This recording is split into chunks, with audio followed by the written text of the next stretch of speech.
लकड़हारा और सुनहरी कुल्हाड़ी की कहानी। एक समय की बात है। जंगल के पास एक लकड़हारा रहता था।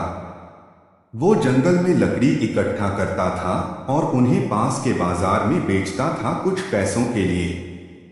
एक दिन की बात है, वो एक पेड़ काट रहा था। तभी हुआ ये कि गलती से उसकी कुल्हाड़ी पास की एक नदी में गिर गई। नदी बहुत ज्यादा गहरी थी और वास्तव में तेजी से बह रही थी।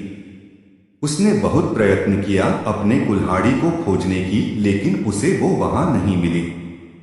अब उसे लगा कि उसने कुल्हाड़ी खो दी है। वही दुखी होकर वो नदी के किनारे बैठकर रोने लगा। उसके रोने की आवाज सुनकर नदी के भगवान उठे और उस लकड़हारे से पूछा कि क्या हुआ।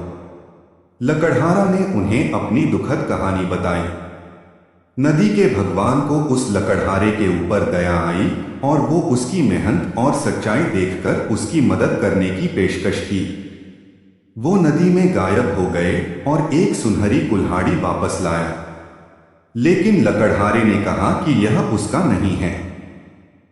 वो फिर से गायब हो गए और अब की बार उन्होंने चांदी की कुल्हाड़ी लेकर वापस आए।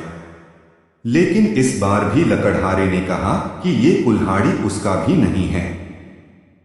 अब नदी के भगवान पानी में फिर से गायब हो गए और अब की बार वो एक लोहे की कुल्हाड़ी के साथ वापस आ गए।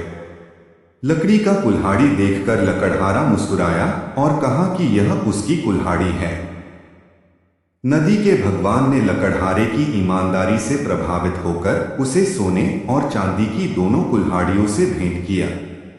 कहानी की सीख। इस कहानी से हमें ये सीख मिलती है कि ईमानदारी सर्वोत्तम नीति है।